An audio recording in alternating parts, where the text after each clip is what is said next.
You're listening to Pushing the Envelope, Life at the Cutting Edge of Customs Innovation. I'm Tom Muller with the Cross-Border Research Association. On this show, we explore the frontiers of customs creativity in conversations with customs and logistics experts, technology innovators, research scientists, and other leaders in the field. Industry insiders call this show the Pencast because it's part of PenCP, a network for boosting customs innovation funded by the European Union under the Horizon 2020 program. And today we're looking at the dramatic, dark world of antiquities trafficking, a trade that does incalculable damage to our universal cultural heritage. And I'm lucky enough to be speaking with Axel Kerep, an archaeologist involved in new technologies, whose focus is on illicit trafficking. Axel, I should stop there and welcome you to the show and ask you to describe what it is you do, or the many things that you do. Okay, thank you very much, Tom, for inviting me and the introductions. Actually, I'm an archaeologist, so I work in archaeology, but my primary focus is to bring operational products for archaeologists in the perspective of fighting illicit trafficking. My priority goal is to give police forces, also security forces that works with archaeology, tools that interconnect them together, all of these different specialists, tools that allow them to use the best state-of-the-art image recognition tools to analyze stolen objects, detect looted objects on the web or during search. And of course, I'm working in European projects with multidisciplinary approach involving archaeologists, industrial and police forces. So to create a community, a long sustainable community. So it's a lot of things that we do. My background is, of course, archaeologist in medieval, early medieval. We say high medieval archaeology now. But I've been working with industry project for more than 10 years also. So I'm very hybrid. Mm-hmm. And it allows me to understand these both worlds of because sometimes archaeologists and industrial doesn't understand each other. So I'm trying myself to give a very simple description of my job, but it's complicated because it's very multitask. When we first connected, you were saying that you have this EU project going. You have space archaeology that you're working on. You're also monitoring tool implementation for French police. You've given us the short form, but it sounds like your full day's work is a pretty complex. Yes, it's because it never stops. Because, for example, space archaeology, which has been tremendously improving since a decade, to locate, monitor sites, is now more and more used to monitor looting in regions where archaeologists cannot go anymore, in conflict zones. So we now have no choice but to use satellites to monitor the dramatic looting of our common history. But also, it's also very interesting to locate new sites and to anticipate. So it's kind of between a work of investigations to investigate crime and to register the crime, but also in predictive archaeology to help us to locate sites to protect them for the future. And there's also almost a CSI element, a scientific,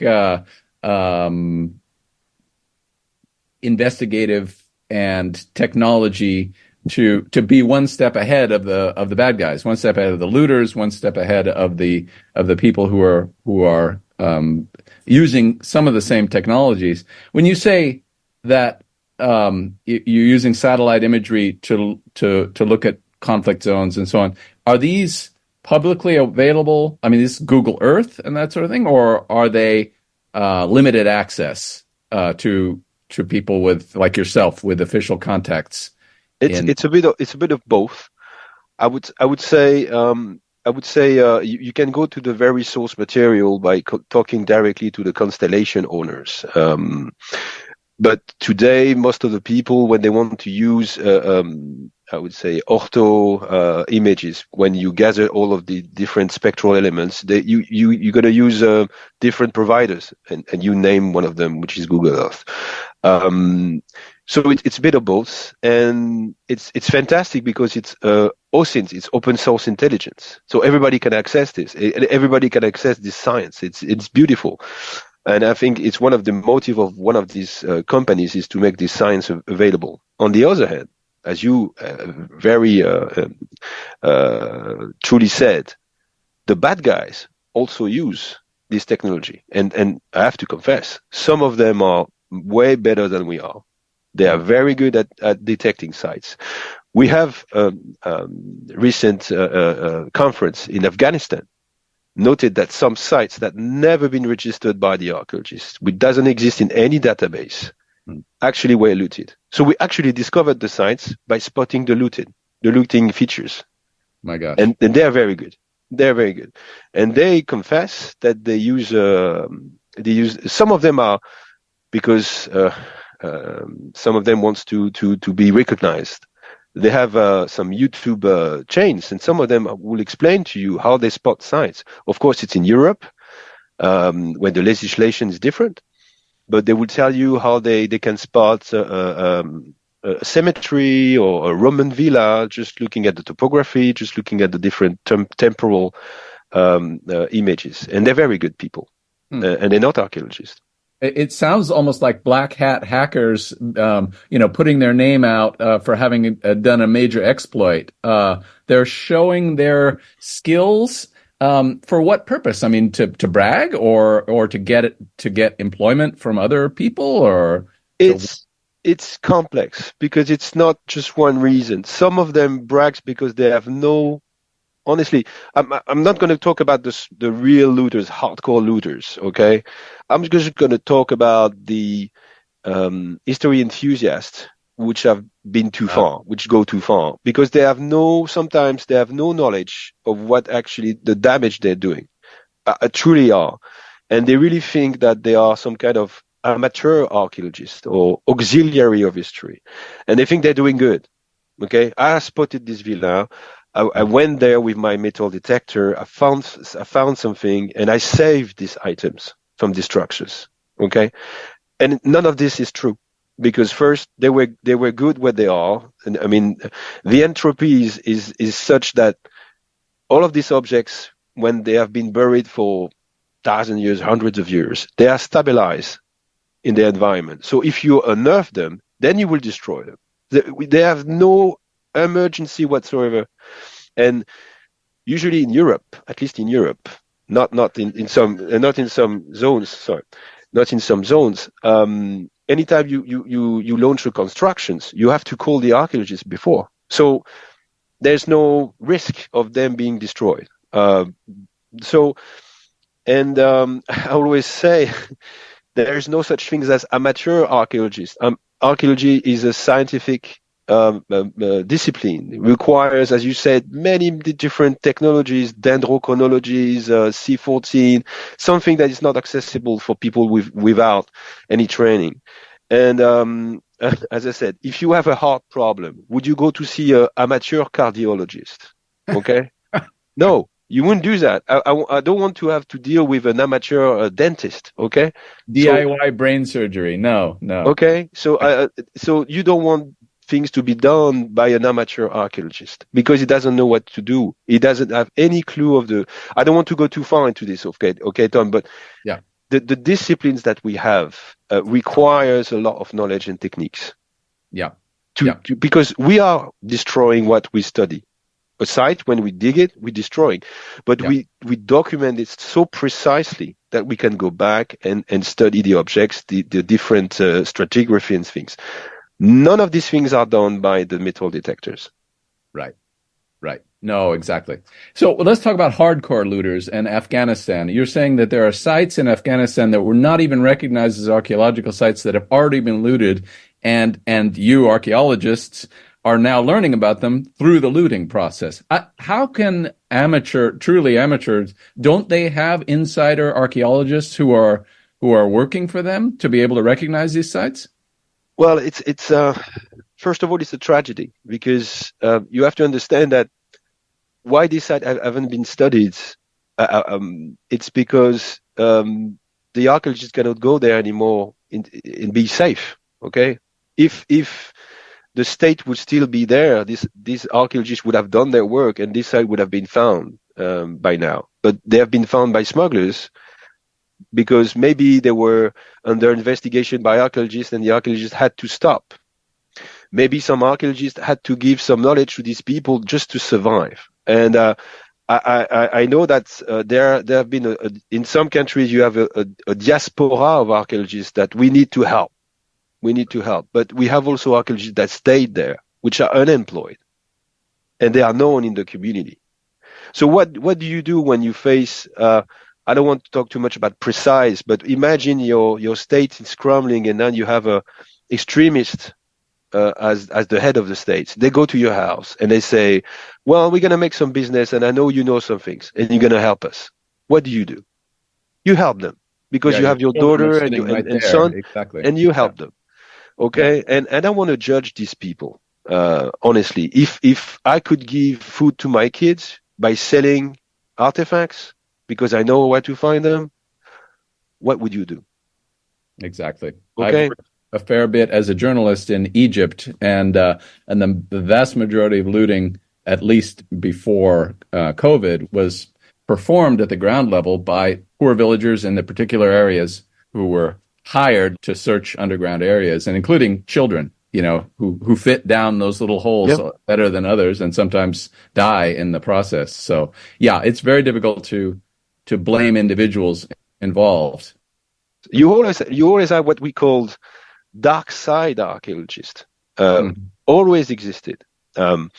When I was a young student, I used to go into this university in very nice lectures, and you had people there.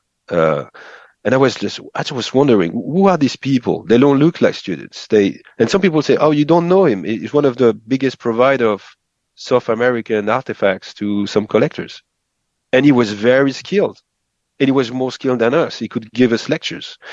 When I was in Merovingian studies, there was one guy used to come to a lot of different conference, and he was a known looter. He had in his own personal collection two entire cemeteries. Wow. And the teacher, I was asking their students to go to talk to these guys to get as much information of the objects Yeah. as they could. They know a lot. They know a lot. They know a And lot. because by this time it was some decades ago.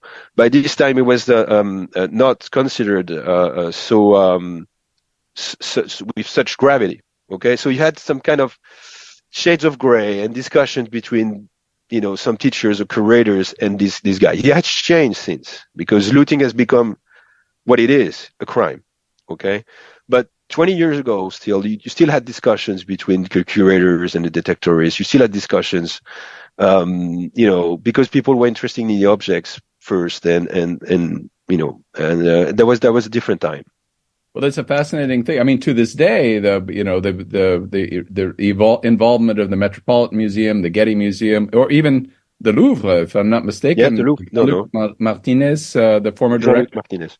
Yeah, I mean, these objects are deeply fascinating, deeply beautiful, highly valuable, and some very, let's say, white collar, respectable people are at the receiving end. Not to mention auction houses who play a role, but at the other end, when they come out of the ground, it's a slightly different story, isn't it? I cannot comment on running a current affair. And I would not want to emit such judgments of who's done what and whose responsibility. The only thing I can say is that there is we can do better as a whole community on provenance. Mm-hmm. We should have done better. Right. But sometimes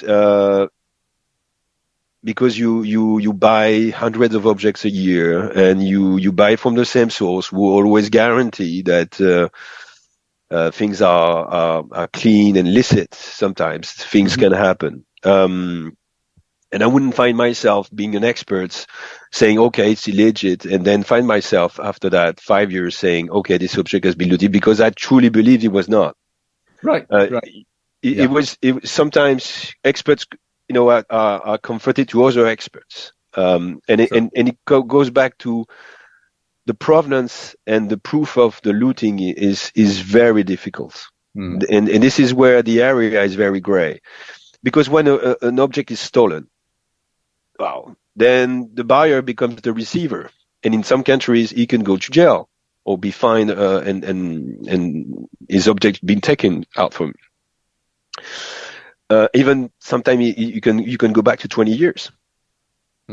Okay, some countries only 5 years, and surprisingly, these countries are doing very well into reselling objects. When it's very short. So a coincidence, yeah, it's a coincidence. It's nothing intentional, and of course it's but looting, people are looking at you and say, prove it. Right. Okay. I claim lack of documentation. I claim I'm sorry. I didn't check out the customs paper, but prove it's looted. Prove it's looted. It's then you have a long work ahead of you as an expert. And but this is why we are involving technologies into this, to help them to go through all of this database very fast, to go to all of these different collections faster than they were before. Because honestly, especially if you talk about World War II spoiled art, you have database of 90,000 entries, and they go crawling with the finger with their mouse. Because there's nothing else they can do. And now we're giving these people technologies to go like in second. They know what kind of image. We can even work on the different type of image to match black and white degraded pictures, because remember, these pictures were taken 60 years ago, 70 years ago. Yes. So they were not the same. So and we sometimes have to colorize them, because you will take a picture of something now, and the only pictures you have is a very old black and white pictures, and of course it doesn't match like this. So you need to do, but we're helping them. We're helping them in this. Right. Well, tell me a little bit about. Are you talking specifically about PARCS, your PARCS solution, or when you say we are helping, who is we? PARCS is helping on the level of France, but of course we have also some colleagues in Germany and Italy. And of course you know the Interpol database and tool applications called ID-Art. Okay, Arti-Fact is different from ID-Art. ID-Art, you have all of the stolen objects from Interpol. Is about 55,000, and it's for the public. Okay, if you make you get the authorization, and as auction houses or anybody, you can have and check. Arti-Fact, and I think I would call a Kiku, for example, from Germany, that we work with in the European consortium. We are tools for professionals only, because we need to know who's asking what. Okay. Because we don't want to give the edge to the smugglers. And of course, we work with a bigger list of stolen objects, because you need to have certain criteria to go to Interpol's. You cannot put any cultural stolen object in it.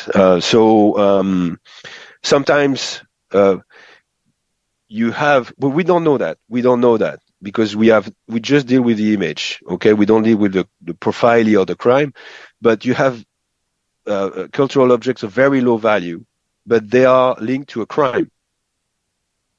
Maybe the people who had this piece of art has been, I don't know, the word assaulted by the burglars and stuff. So it's kind of useful. So yes, we help them. And we want to move forward, and this is why we include space archaeology into the process. because we want to link the sites to the objects at the end. It's very difficult, but it's feasible if we have a big database. I see. And that's where the task of proving looting would become easier if you can link a site to an object. Let's say smoking gun proof of looting becomes more easy to provide, I gather. It's never going to be possible for some objects and from sites, but it's possible for some sites because some sites are very specific with the typologies of objects they have. Right. Some sites have been looted, but not entirely. So the things that have remained are linking proof for the objects. For example, is the corpse of a missing head, right. a missing foot, another part of a jewelry, another part of a pottery, who actually links the objects to these sites. I see. But you need to create the database for that, and that's a long work. Right. Now, you say our European consortium. Take a step back and tell us about the consortium you're working with.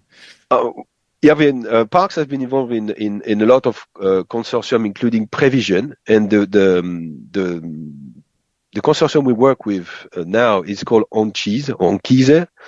It's a consortium involving many different European countries, and it's focused on building a set of tools. That's why we are not the only one that work there. We work with German, Greek company, Portuguese companies, sets of different tools, which each of them has a different task and a different aim, and building a community on a platform, a community where you have police forces, archaeologists, curators, professional experts that can talk to each other, and of course they are in link or resonance with the tools.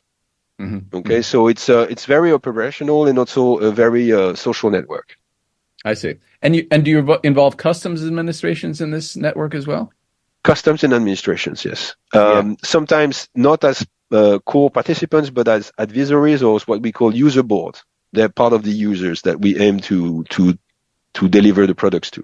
I see. So we are under their supervision in a way, because we don't want to make a product who has no need for the customs or products that has no need for the police. So they will intervene 2 times a year in physical meetings when they will assess the evolutions of the tools and correct the evolutions of the tool according to what they need.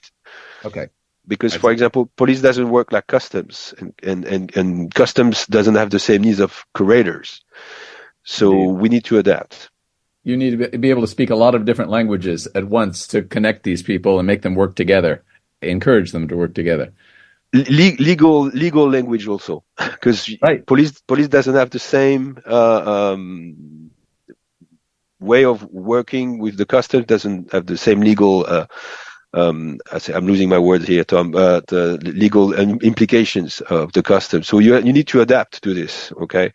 And of course, curators and of course associations too, because associations work differently. Because Blue Shield, for example, or ATA associations, they are the ones who track the objects, protect but in the different aspects and different level that the museums do, which is interesting. Now, you're a member of the expert group of CERIS, the Community for European Research and Innovation for Security. Tell me a little bit about your work there. I'm an advisor on the very unique topic of illicit trafficking at borders, illicit trafficking of cultural jewelry at the borders. Mm-hmm. And I'm part of the border management. Of course, I'm also involved into the anti-terrorist group in some aspect, but my main focus is on border, because considering when you consider illicit trafficking of archaeology or antiques or cultural goods, the custom is in number 1 position. The police does an extremely good work, but the front line would say with the most people are the customs, because usually because of the web cells, the demand is huge, so they have to catch these things before they come to our country. That's very difficult. Right. Tell me a little bit about social media, the role of social media as a marketplace for illicit goods and trafficking. Well, we have realized through different studies that the traditional market was a physical market. You know, you need to you by this time you need to know who was selling what. Sorry for my grammar; it's not perfect. I learned my English in the pub, so I hope it's not doesn't sound. It I grab what I could and make my own language. So Well, it's you said operational is the name of the game for your work, and operational is absolutely the name of the game for your communication. It's totally clear. okay. So good enough. So yes. Before that, you needed to know whose shops or stores or people were selling what kind of objects. Quai Voltaire in France, for example, you needed to be in because of internet. Now everything is accessible. All the auction houses have internet sales. All of the stores and the big house have markets. So it begins like this, and then I would say second-hand, big sites of second-hand. We all know we were talking about came in, and now people start to sell these things on these sites, and then marketplace or tier marketplace came. So you could be a tier vendor in a second on a very big place. And we realized the last few years that there's a shift between this, what we call now traditional web places, to social networks. Hmm. Hmm. And social networks are a place where you have groups of enthusiasts who discuss archaeology, who discuss history, and sometimes you have people say, "Oh, I found this in my grandfather's house or grandfather ceiling, and I don't know what it is. Could you help me?" Mm-hmm. Some of these groups are 500,000 members. Wow.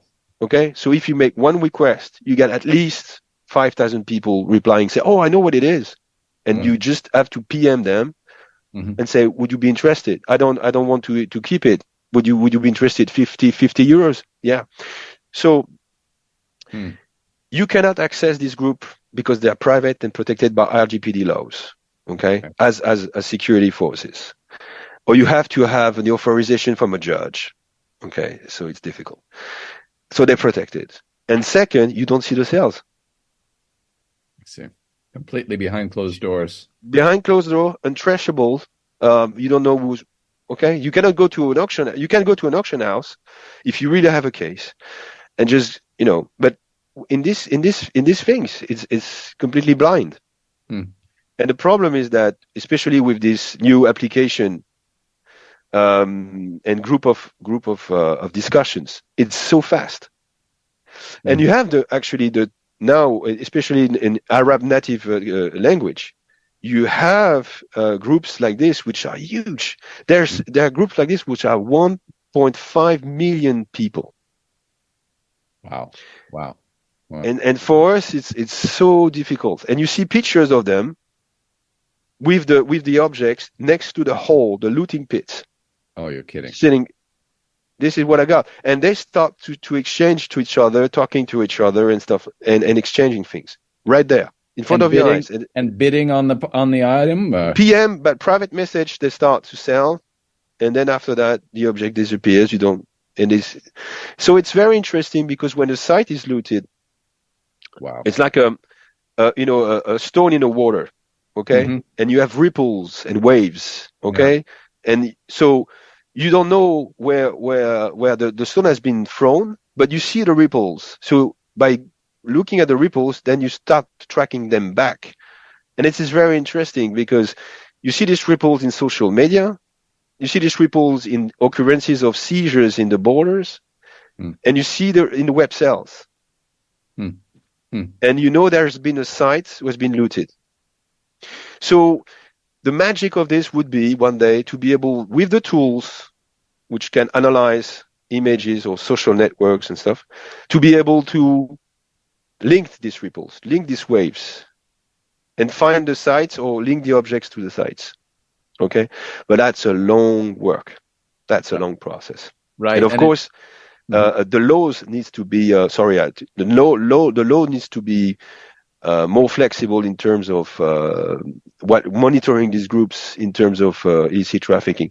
But I think the solution will come from the owner of the social platforms that says we want to do something about it. We open the doors, and maybe it will be a solution. So you're not saying these names, I'm saying them, but I'm assuming we're talking about Facebook Marketplace, WhatsApp, Twitter. Everything which is easy to use, popular, and accessible from just a smartphone. Yeah. And so without the cooperation of the owners of the platforms, as you say, it becomes very complicated to have the law enforcers keep up with these rapid fire finding and marketing of illicit objects. This is where the tools, the technology is critical, because they will go blind. We've done our math. We've played a game of monitoring cells on one average site, which is 5,000 cells. We played a game of some people being in a group, monitoring the discussions. Mm-hmm. And it's months just to be accurate, just to see the evolutions, not to be able to build a case. It's a month. And it's hours just with a tool. I see. So if the forces doesn't use these tools, they will go blind. Right. And if they don't propose these tools to the platform will never find any use for because it's too much. Right. So what kind of tools, Axel, are we talking about here? Well, the tools that we design, us as PARCS, of course, but tools that I've been talking before, Arti-Fact, for example. Arti-Fact is the tool that the French police uses. Arti-Fact is able to track objects on the web, to monitor sites, to monitor cells. For example, if you're looking for stolen objects and you have crawlers, you can crawl certain sites. Not all the sites, that's not possible, but you can crawl a decent amount of sites and find the objects. I see. But those tools are being used by the authorities, but not being applied by the owners of the social media platforms that we're talking about. It could be. It could be. It's just, for now, it's new. It's new, but I think there are going to be discussions with us or for some of our honorable colleagues. There will be discussions because these tools are becoming more and more known, and at some point they will have to have this discussion. Mm-hmm. Mm-hmm.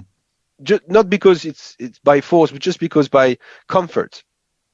Because they claim that they would want to do something about illicit cultural trafficking, and these tools are one of the means they to achieve that. Mm-hmm. There's a lot of talk, but I don't see a lot of really reliable numbers about the importance of archaeological trafficking and stolen art, for that matter, to facilitate money laundering, terror financing, sanctions avoidance, tax avoidance. Are there reliable numbers? Do you think that's a good those are good arguments to get popular attention to this? Because obviously, at the end of the day, we need popular support and awareness of how big this problem is, how fast it's moving, in order to get traction, in order to get new technologies, in order to get legal advances that force change. But you're definitely right. I mean, the bigger the numbers, the bigger the response. But today, this is the question: how do you assess something that you were not able to assess before? I just give you an example. If you talk about cultural artifacts seizures at the borders, they're very low, very, very low. In the report of 2019, for example. Why? Because the custom doesn't do their work? No, because the problem is that they don't have the tools to actually effectively detect if something is an archaeological artifact. If this artifact is part of a red list, or a sensible list, or an alert list, is it stolen? And you cannot expect custom officers to be experts in archaeology.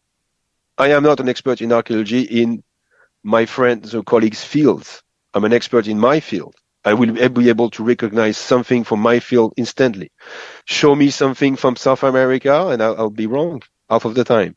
So it's very important that they have the tool to support them. And with these tools, they will get more accuracy. And with this accuracy, the statistics will be more realistic. For now, they are not realistic because it's difficult for them to detect. It's problematic, Tom. I mean, could you imagine if you see a Kalashnikov in a big luggage? Yeah, it's a crime. The guys go to jail. Yeah. If you open a luggage and you find 2 kilos of cocaine, it's a crime, and the guys go to jail. If you open a luggage and find an artifact, depending on the legislation of the country of origin, depending on the legislation of your own countries, it's not a crime, or it's not yet a crime. And the amount of paperwork that you will need to fill as an agent to justify the seizure of these objects without not knowing what it is, it's too much time. And second, we have estimated that the time of response of an expert is 3 weeks. Oh my God. You can't hold something for 3 weeks while they wait. Yeah. Yeah. So with tools, and I'm really promoting tools, not just ours, only really tools in general are there to reduce this time. They are first there to elevate the level of knowledge, immediate knowledge, to elevate the level of suspicions. If something matches an object which is from South America, and the guy is from South America, then he knows that he has questions to ask, because we are providing him with tools that will give him the legislation as a widget or pop-up of the country. So we'll be able to, okay, you have these objects and you need this documentation. You have it? No. Okay. So that's another conversation. Okay. Right. And then you give him weapons, okay, to seize the objects. But it's, and then you want him to call an expert. And we want to reduce this time by a day or an hour if possible. Because imagine, Tom, we are taking pictures of things that we eat and show that to our family. Yeah. Okay. So they can take picture of this artifact and show it to a group of 30 experts. There's always going to be an expert that says, oh man, hold it, seize it, please. Or just say, no, it's a grotesque fake. And please let it go. Okay. At least you have this answer in an hour or maybe 2 hours. It's magnificent for the borders. And this is exactly what they need. Right. And you will see the figures. We always had this conversation with custom officers. You will never see, because it's a complex thing. You will never see someone who's been seized 1 kilo of cocaine coming back to you with a lawyer says, "You seized my cocaine and you prevented me from selling it. I'm suing you." But this can happen with an artifact. Amazing. Okay. Yeah, no, exactly. It's okay. Yeah, that lays it out for quite clearly. And sometimes those people have very good lawyers, right? I mean, they're major museums, they're major auction houses. Yeah. Yes. Yeah. And your lawyers are very good. We have so many examples of the narrative of the lawyers, even for the detectorist. We have one case. I wouldn't want to comment on this, but he says he cannot be guilty because we have proven that he was not intentionally doing history research. Okay. So if you are not into a research of history, you cannot commit a crime. And we have this. Okay. So of course the lawyer is able. His narrative belongs to him. But sometimes we see things that's so surprising. I don't want. I'm jumping subjects, but we have now the biggest grotesque greenwashing arguments ever from the detectorist, and it's used as a lobbying in Europe for the European Congress. Is that they are using their metal detectors to remove metal from the earth, so it can be called depollution. That's no, it's true. And they say, I feel like I'm so useful for the nature by depolluting this soil. Oh, what a load. The greenwashing argument went so far that some deputy says, oh, wow, yeah, they're doing something great. That's crazy. So, That and of is course, crazy. I can hear the arguments of metal in the soil and stuff, but then let do some real professionals about it. Let do some if you have, but it's always they try everything. Yeah. No, They exactly. try everything, and we Well, have I mean, yes. to kind of conclude here, your work is ongoing. It's multifaceted. It's hybrid, as you say. It's fast moving, and obviously the tools that you're working on, both the digital, the recognition tools, the satellite tools, the database tools, are all in rapid evolution. But if you were to have a magic wand and say that you could make certain changes that would speed the adoption of those tools that currently exist by customs officials and other law enforcement officials and so on, what would they be? What are the biggest barriers to entry of your current technology into regular daily use on borders? Well, yeah, yes, I will need a big magic one. Yeah, it's first of all is intercommunication between states. Hmm. As a European level, the custom needs to act as one, because they need to exchange the information. They need to exchange because we need to focus on the different networks, and the networks doesn't always bang on the same door. They try every door as possible in Europe. So, from other countries. So they need to communicate. We need to have the same database. We need to have the same standards, the same way of dealing with things. And we have to interconnect things, as much as possible. One officer in South Spain should be able to call someone in Bayern, because it happens that they're working on the same case or the same type of objects. Okay, this Right. is what we actually work on that. Mm-hmm. We actually this kind of connections. But if I would finally have something to say, because we always rely on the security forces, but we are archaeologists. We have to lead by example. Mm-hmm. We need to make interoperable databases that can interconnect, and we could actually have this unique database when we collect all the data on the same standard, the same norms, because at this moment, every museum has his own database with his own language. Mm-hmm. There's attempts, of course. There is attempt. There is a CDOC-CRM from Ecom. There is standards that we try to push. But when we will have reached this level, it would be easier for us to ask the security forces to act as one. Because at the moment, it's difficult for us to act as one. It's difficult for us to collect the data. And for the technology, if you know artificial intelligence, we need data and data after data. And the archaeologist has to really transform the way they do things to provide this data at the very moment. I hope my answer was clear enough, but it works both ways, really. And it's That's very, very helpful. Very interesting. I mean, both the strengthening the networks at the customs level, but also good data sets, solid data sets from the archaeological community, from the collections community, are a predicate to doing really solid work, it sounds like. yes, network of experts. I know the customs already have network of experts, maybe linked to operational tools. Okay, not just a network, but linked to this operational tool could be a benefit. But there's so many things to do. But yes, interconnection is the key, really. Interoperability, interconnection. That seems appropriate to end our conversation Yes. on a podcast that has to do with creating a network for pan-European and beyond Europe customs officials to work together on the same platforms with the same tools and keep an open line of communication going.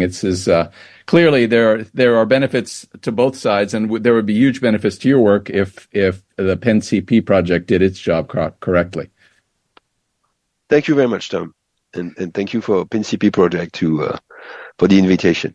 Well, thank you very much, Alex, and thank you for sharing some of the fascinating new technologies and dramatic scenes from the fight against illicit trafficking. It's incredibly important what you're doing, and best of luck to bringing it to a broader audience. Thank you very much. Thank you. Have a good day. You've been listening to Pushing the Envelope, Life at the Cutting Edge of Customs Innovation, a podcast that profiles leaders in customs and their views, ideas, and inspirations about the future of customs and postal innovation. Join us soon for our next Pencast and another insightful conversation with customs trendsetters and forward thinkers. Thank you.